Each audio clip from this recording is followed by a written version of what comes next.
Tetapi orang Israel melakukan apa yang jahat di mata Tuhan. Sebab itu Tuhan menyerahkan mereka ke dalam tangan orang Midian 7 tahun lamanya. Dan selama itu, orang Midian berkuasa atas orang Israel. Karena takutnya kepada orang Midian itu, maka orang Israel membuat tempat-tempat perlindungan di pegunungan, yakni gua-gua dan kubu-kubu. Setiap kali orang Israel selesai menabur, datanglah orang Midian, orang Amalek, dan orang-orang dari sebelah timur, lalu maju mendatangi mereka.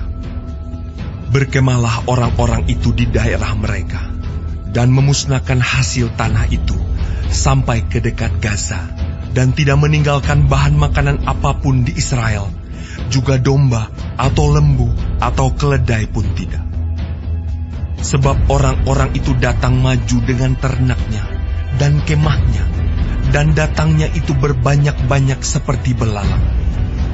Orang-orangnya dan unta-untanya tidak terhitung banyaknya, sekaliannya datang ke negeri itu untuk memusnahkannya. Sehingga orang Israel menjadi sangat melarat oleh perbuatan orang Midian itu. Lalu berserulah orang Israel kepada Tuhan. Ketika orang Israel berseru kepada Tuhan karena orang Midian itu, maka Tuhan mengutus seorang nabi kepada orang Israel yang berkata kepada mereka, "Beginilah firman Tuhan, Allah Israel. Akulah yang menuntun kamu keluar dari Mesir dan yang membawa kamu keluar dari rumah perbudakan. Aku melepaskan kamu dari tangan orang Mesir dan dari tangan semua orang yang menindas kamu. Bahkan aku menghalau mereka dari depanmu, dan negeri mereka kuberikan kepadamu.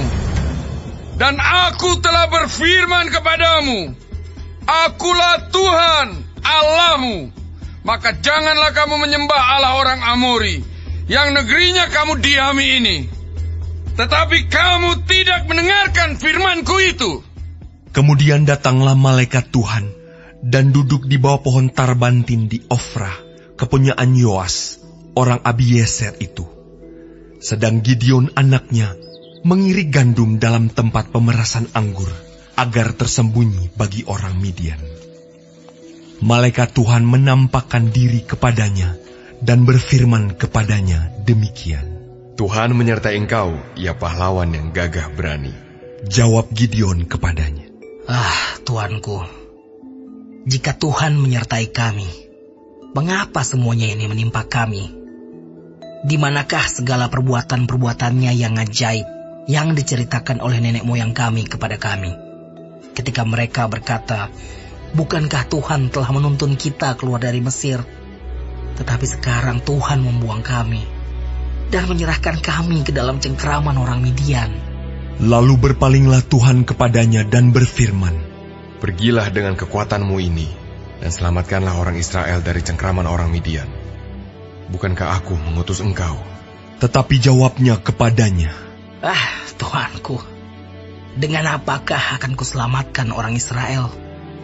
Ketahuilah, kaumku adalah yang paling kecil di antara suku Manasye, dan aku pun seorang yang paling muda di antara kaum keluargaku. Berfirmanlah Tuhan kepadanya, "Tetapi akulah yang menyertai engkau. Sebab itu, engkau akan memukul kalah orang Midian itu sampai habis." Maka jawabnya kepadanya, "Jika sekiranya aku mendapat kasih karunia di matamu, maka berikanlah kepadaku tanda bahwa engkau sendirilah yang berfirman kepadaku. Janganlah kiranya pergi dari sini sampai aku datang kepadamu membawa persembahanku dan meletakkannya di hadapanmu." Firman-Nya, "Aku akan tinggal sampai engkau kembali." Masuklah Gideon ke dalam, lalu mengolah seekor anak kambing dan roti yang tidak beragi dari seefah tepung. Ditaruhnya daging itu ke dalam bakul dan kuahnya ke dalam periuk. Dibawanya itu kepadanya ke bawah pohon tarbantin, lalu disuguhkannya. Berfirmanlah malaikat Allah kepadanya, "Ambillah daging dan roti yang tidak beragi itu, letakkanlah ke atas batu ini, dan curahkan kuahnya. Maka diperbuatnya demikian. Dan malaikat Tuhan mengulurkan tongkat yang ada di tangannya.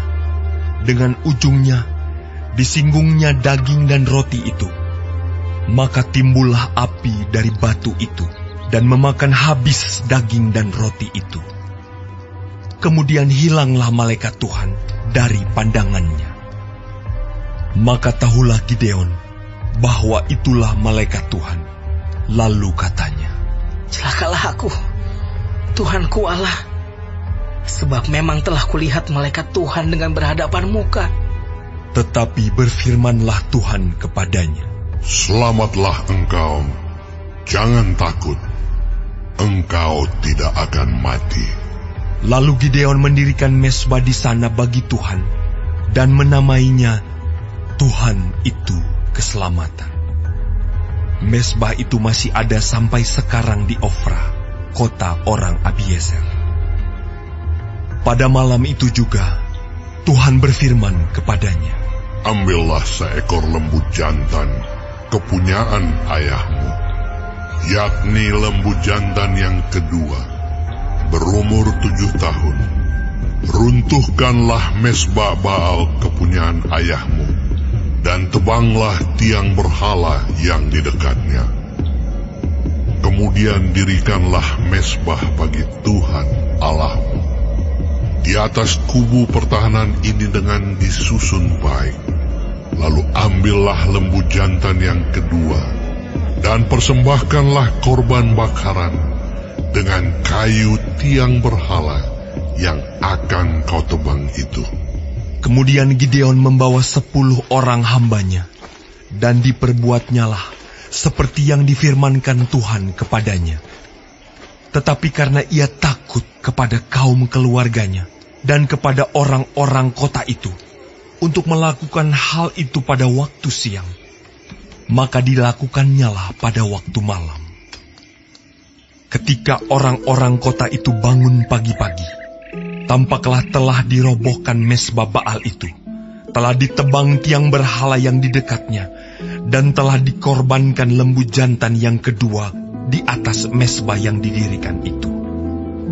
Berkatalah mereka seorang kepada yang lain, "Siapakah yang melakukan hal itu?" Setelah diperiksa dan ditanya-tanya, maka kata orang, "Gideon bin Yoas, dialah yang melakukan hal itu." Sesudah itu, berkatalah orang-orang kota itu kepada Yoas, "Bawalah anakmu itu keluar. Dia harus mati, karena ia telah merobohkan mezbah Baal, dan karena ia telah menebang tiang berhala yang di dekatnya." Tetapi jawab Yoas kepada semua orang yang mengerumuninya itu, "Kamu mau berjuang membela Baal, atau kamu mau menolong dia? Siapa yang berjuang membela Baal akan dihukum mati sebelum pagi. Jika Baal itu Allah, biarlah ia berjuang membela dirinya sendiri setelah mezbahnya dirobohkan orang." Dan pada hari itu, diberikan oranglah nama Yerubbaal kepada Gideon, karena kata orang, "Biarlah Baal berjuang dengan dia setelah dirobohkannya mezbahnya itu." Seluruh orang Midian dan orang Amalek dan orang-orang dari sebelah timur telah berkumpul bersama-sama. Mereka telah menyeberang dan berkemah di lembah Yisrael. Pada waktu itu, Roh Tuhan menguasai Gideon. Ditiupnyalah sangkakala dan orang-orang Abiezer dikerahkan untuk mengikuti dia. Juga dikirimnya pesan kepada seluruh suku Manasye, dan orang-orang ini pun dikerahkan untuk mengikuti dia. Dikirimnya pula pesan kepada suku Asher, Sebulon, dan Naftali, dan orang-orang ini pun maju untuk menggabungkan diri dengan mereka. Kemudian berkatalah Gideon kepada Allah, "Jika engkau mau menyelamatkan orang Israel dengan perantaraanku, seperti yang kau firmankan itu, maka aku membentangkan guntingan bulu domba di tempat pengirikan. Apabila hanya di atas guntingan bulu itu ada embun, tetapi seluruh tanah di situ tinggal kering, maka tahulah aku bahwa engkau mau menyelamatkan orang Israel dengan perantaraanku." seperti yang kau firmankan. Dan demikianlah terjadi, sebab keesokan harinya, pagi-pagi ia bangun.